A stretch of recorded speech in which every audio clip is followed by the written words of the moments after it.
Untuk memutus rantai penyebaran COVID-19, rapid test atau tes cepat virus corona digelar oleh sejumlah daerah. Di Bali, pemerintah kabupaten menggelar tes cepat terhadap warga yang termasuk dalam kategori ODP atau orang dalam pemantauan sebagai upaya dini deteksi virus corona. 1.300 alat tes cepat juga telah tiba di Makassar, Sulawesi Selatan. Pemerintah Kota Makassar menyalurkan alat ini ke seluruh rumah sakit rujukan dan puskesmas, serta mengalokasikan 700 unit untuk memeriksa seluruh ODP dan tenaga kesehatan yang menangani COVID-19 di wilayahnya. Pemerintah Kota Makassar masih akan memesan alat serupa sebanyak 25.000 lagi. Di Jakarta, puluhan wartawan menjalani tes cepat virus corona di Kompleks DPR MPR, difasilitasi oleh Ketua MPR Bambang Susatyo. Menurut Bambang Susatyo, seperti halnya tenaga medis, para wartawan dalam tugasnya juga rawan terpapar virus corona. Bamsud berharap para wartawan terbebas dari virus ini. Sejak akhir Maret lalu, pemerintah telah mendatangkan sekitar 500.000 alat tes cepat dan mendistribusikannya ke seluruh Indonesia. Rapid test memang berguna untuk screening atau penapisan, tetapi tingkat akurasinya dinilai lebih rendah daripada jenis tes lain seperti PCR. Alhasil, tes cepat atau rapid test harus ditindaklanjuti dengan tes PCR agar hasilnya akurat. Hingga 31 Maret 2020, baru terdapat 6.777 tes berbasis PCR yang telah digelar di Indonesia. Dari jumlah ini ditemukan sekitar 1.790 kasus positif hingga tanggal 3 April 2020. Jumlah tes COVID-19 di Indonesia terbilang kecil jika dibandingkan tes yang digelar di sejumlah negara lain di dunia. Di Amerika Serikat, yang kini menempati jumlah kasus positif tertinggi di dunia, telah digelar 1,2 juta tes cepat per 1 April 2020. Italia dan Rusia menggelar lebih dari 500.000 tes cepat, diikuti sejumlah negara terpapar virus corona lainnya. Indonesia, yang sempat tertinggal dalam pemeriksaan COVID-19 secara masif, kini punya PR besar. Pemeriksaan masif diikuti pelacakan kasus menjadi dasar untuk pengobatan dan isolasi pasien guna menekan penyebaran wabah dalam lingkup kebijakan pembatasan akses berskala besar yang sudah ditetapkan Presiden Joko Widodo. Tim Liputan, Kompas TV. Indonesia harus mengejar ketertinggalan pemeriksaan COVID-19 secara masif agar dapat melacak kasus baru, mengisolasi dan mengobati pasien yang terus bertambah, sementara fasilitas kesehatan maupun tenaga medis diperkirakan tidak akan mencukupi di masa pandemi virus corona. Nah, untuk membahasnya, di studio sudah hadir Kepala Lembaga Biologi Molekuler Eijkman, Pak Amin Subandrio, dan kami juga akan tergabung melalui sambungan telepon dengan juru bicara pemerintah untuk penanganan virus corona, Pak Ahmad Yuryanto. Selamat pagi Pak Amin, terima kasih sudah hadir di studio kami, dan juga Pak Yuri sudah bergabung bersama kami. Selamat pagi. Selamat pagi.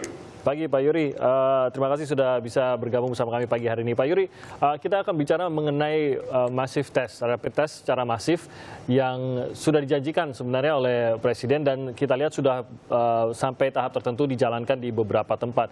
Kalau dalam data nasionalnya begitu Pak, sebenarnya targetnya dalam satu hari itu adakah berapa ribu yang akan dites, seperti yang kita lihat di beberapa negara yang menargetkan bisa sampai 12.000 atau bahkan lebih dari itu setiap harinya? Kontak tracing ini kita tindak lanjuti dengan rapid test. Jadi rapid test yang kita lakukan ini adalah rapid test penyaringan, screening ya tujuannya. Yeah. Jadi jangan disamakan dengan apa yang dilakukan oleh Korea. Ini adalah tindak lanjut dalam rangka untuk menggiring agar ditemukan kasus positif. Oke, berarti memang dua tipe yang berbeda. Kalau ini kembali lagi berdasarkan dari tracing, begitu Pak ya? Bukan massal saja begitu siapapun dites begitu ya? Iya, dan ini maknanya juga tidak sama dengan perangkat yang digunakan oleh Korea. Ini pemeriksaan antibodi berbasis serologi. Sementara yang dipakai Korea itu kan memang antigen. Ini ada perbedaan yang mendasar. Oleh karena itu, saya pikir nggak pas kalau dibandingkan. Oke, perbedaan mendasarnya apa Pak? Mungkin bagi kita yang awam untuk memahami. Iya, kalau yang dilakukan oleh Korea itu memang mencari bagian dari virusnya ya. karena ini berbicara tentang antigennya. Kalau yang kita pakai ini kan respon dari tubuh terhadap keberadaan virus yang ditandai dengan munculnya imunoglobulin. Dan itu pasti butuh proses, butuh waktu. Sehingga bisa saja hasil itu negatif, tapi sebenarnya bukan negatif yang sebenarnya.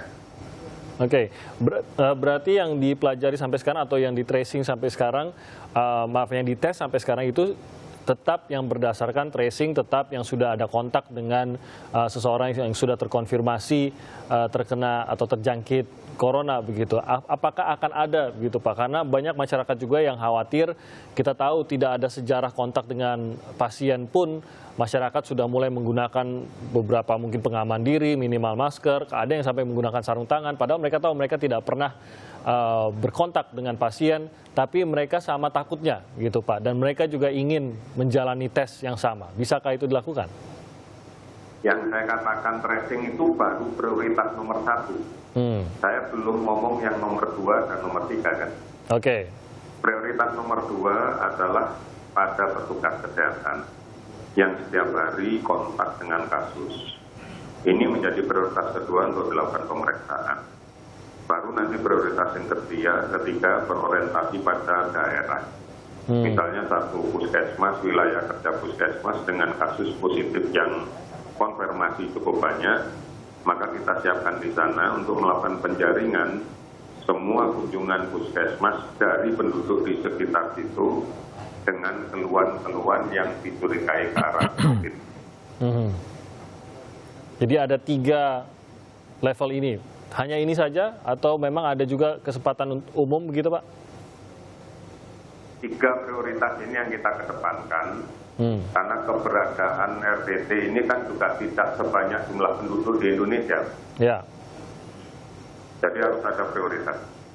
Dan ini yang akan dijalankan selama ini. Saya ke Pak Amin yang dari Eijkman, mungkin Anda juga bisa menjelaskan Pak untuk perbedaan dengan rapid test. Tadi Pak Yuri sudah menjelaskan kita berbeda dengan apa yang dilaksanakan di Korea Selatan. Kita masih berdasarkan data tracing ataupun riwayat kontak dengan pasien seperti yang dijelaskan tadi begitu. Nah, apakah memang kesulitannya juga berbeda pada saat mungkin masyarakat mengharapkan saya juga mau kalau bisa dites begitu. Sementara prioritas itu adalah kepada apa yang disebutkan Pak Yuri tadi. Ada tes-tes yang berbeda kan sebenarnya di sini yang dilakukan. Ya, jadi saat ini kita ada 2 jenis tes yang utama. Satu adalah yang berbasis molekuler yang mendeteksi virusnya langsung, keberadaan virus. Yang satu yang dikenal dengan RDT atau Rapid Diagnostic Test itu mendeteksi, tadi Pak Yuri sudah menguraikan, antibodi atau zat anti yang dibentuk oleh manusia ketika terinfeksi oleh sesuatu, termasuk virus corona ini. Nah, antibodi itu baru terbentuk beberapa hari setelah munculnya gejala. Jadi 1-2 hari setelah onset istilahnya. Jadi ketika belum muncul gejala, boleh dikatakan negatif.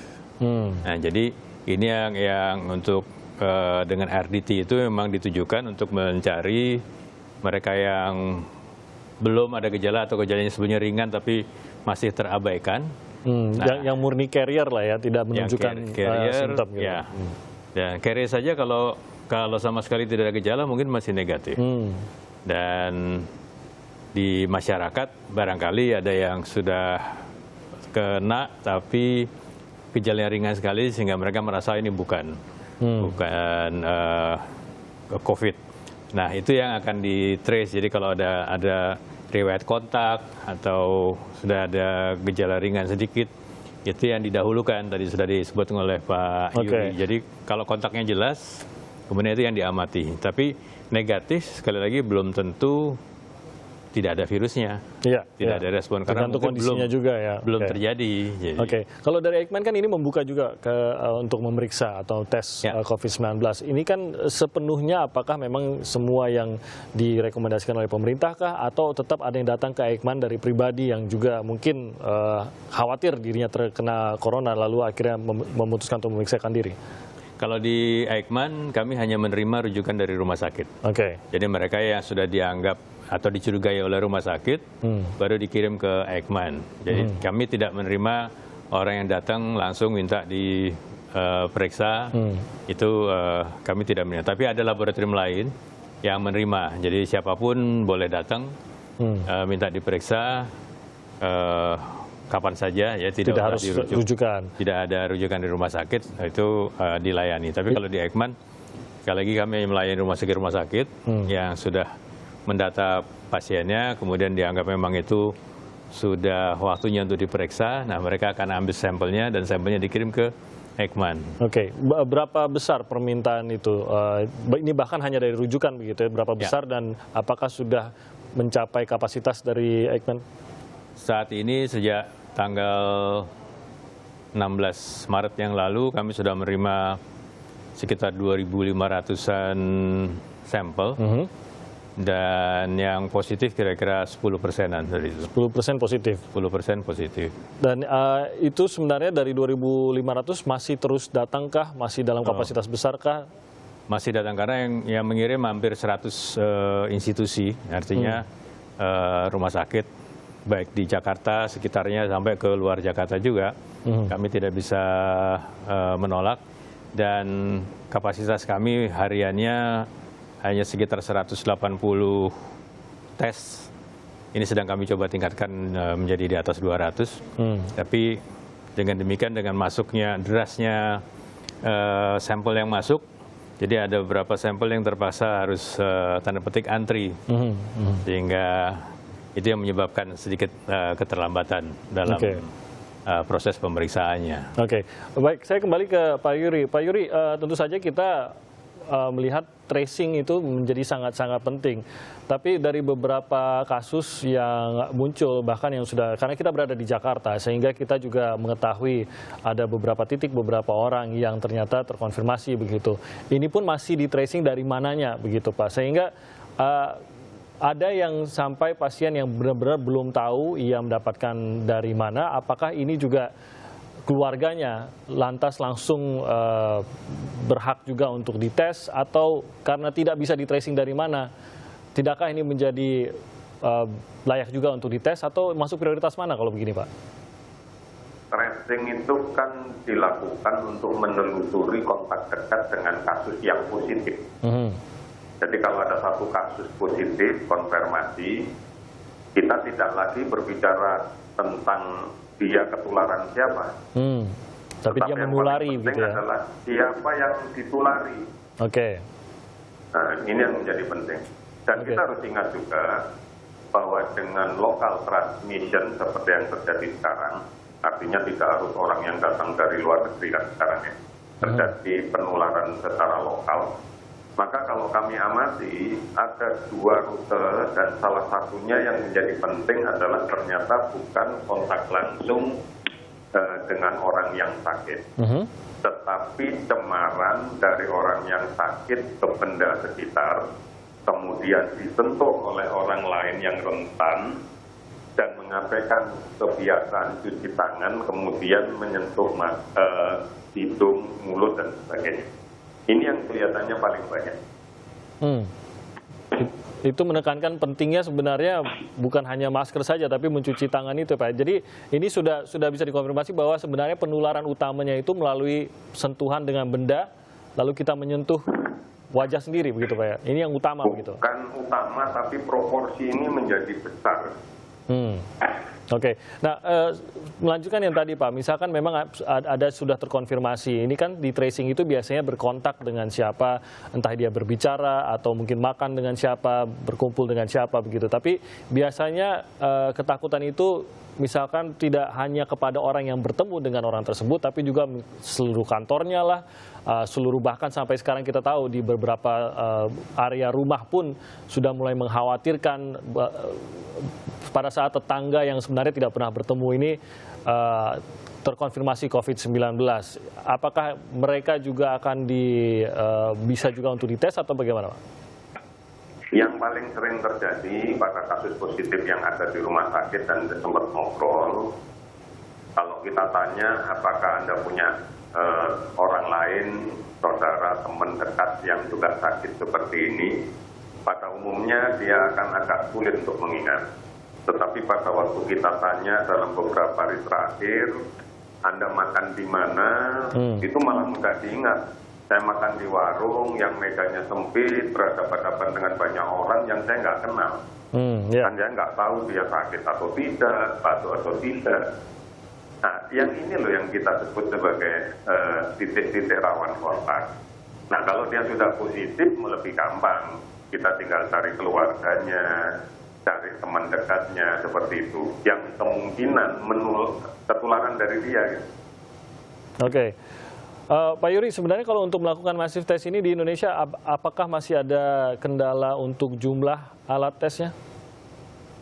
Kita tidak terlalu terkendala dengan alat tes ya. Karena kan setelah kita cari, ketemu, kita kerjakan dengan rapid test. Rapid test kita itu kan sudah hampir 1 juta yang sudah terdeteksi ya. Nah setelah itu baru menuju ke konfirmasi positif dengan melalui uji molekuler. Tadi Prof. Amin juga sudah menyampaikan bahwa memang kapasitas laboratorium untuk uji ini masih terbatas. Sehingga kadang-kadang masih harus ngantri. Dan Sehingga ini sedikit banyak menjelaskan tadi bagaimana orang-orang yang dipilih untuk menjalani rapid test ini kan berdasarkan tracing. Apakah ini alasan kenapa rapid test seperti yang kita duga selama ini bisa dijalankan di Korea, tadi salah satu contoh yang sekian ribu per hari. Ini kenapa jumlah orang yang dites melalui rapid test memang naik turun per harinya, karena ini tergantung pada tracing berapa orang yang di tracing pada hari itu, begitu Pak Yuri? Salah satu ilustrasi, satu kasus yang dirawat di salah satu kota di Jawa Tengah. Setelah kita tracing, ternyata kita yakini kontaknya ada di daerah Jawa Barat, dekat Jakarta, di Depok. Gitu. Nah, berarti kan kita harus ngejar yang di Depok. Ternyata di Depok setelah dicari ketemu. Nah, setelah itu, setelah kembali ke kota aslinya di Jawa Tengah, dia tidak langsung masuk rumah sakit, dia sempat bergerak ke beberapa kota. Dan seterusnya. Ini gambaran bahwa tracing itu bukan seperti yang digambarkan begitu mudah. Ya. Dan ini yang akhirnya memakan waktu begitu Pak Yuri ya? Pasti oleh karena itu bilang tracing mutlak harus ada kerjasama dengan kapasitas dinas kesehatan daerah. Dan ini harus melibatkan puskesmas tempat yang paham betul tentang wilayah kerja mereka. Gitu. Oke, baik, kita akan jeda sebentar Pak Yuri. Nanti saya juga ingin tahu kalau tadi memang diputuskan menggunakan jalur tracing atau menggunakan data tracing seperti yang dikatakan Pak Yuri, mengapa tidak juga menggunakan itu tadi bahwa siapapun bisa dites seperti yang dilakukan di beberapa negara? Apakah karena keterbatasan alat atau memang ada pertimbangan inefektivitas dari sistem tersebut? Kita akan bahas usai jeda berikut ini. Tetap bersama kami.